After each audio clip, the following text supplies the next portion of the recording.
Chapter 27. But when the 14th night was come, as we were driven up and down in Adria, about midnight the shipmen deemed that they drew near to some country, and sounded, and found it 20 fathoms. And when they had gone a little further, they sounded again, and found it 15 fathoms. Then, fearing lest we should have fallen upon rocks, they cast 4 anchors out of the stern, and wished for the day.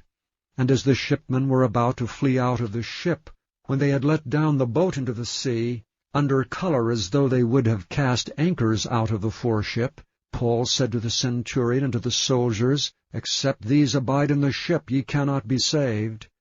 Then the soldiers cut off the ropes of the boat, and let her fall off. And while the day was coming on, Paul besought them all to take meat, saying, This day is the 14th day that ye have tarried and continued fasting, having taken nothing. Wherefore I pray you to take some meat, for this is for your health, for there shall not an hair fall from the head of any of you. And when he had thus spoken, he took bread and gave thanks to God in the presence of them all. And when he had broken it, he began to eat.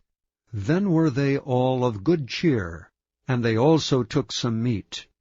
And we were all in the ship 260 souls. And when they had eaten enough, they lightened the ship and cast out the wheat into the sea.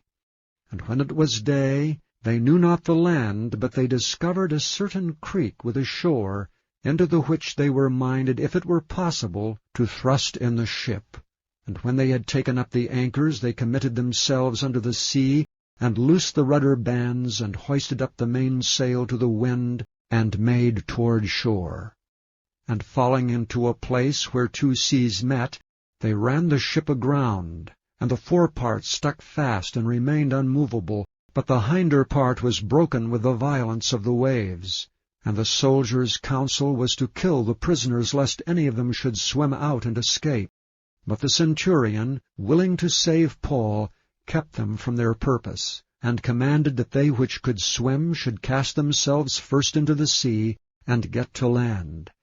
And the rest, some on boards, and some on broken pieces of the ship. And so it came to pass that they escaped all safe to land.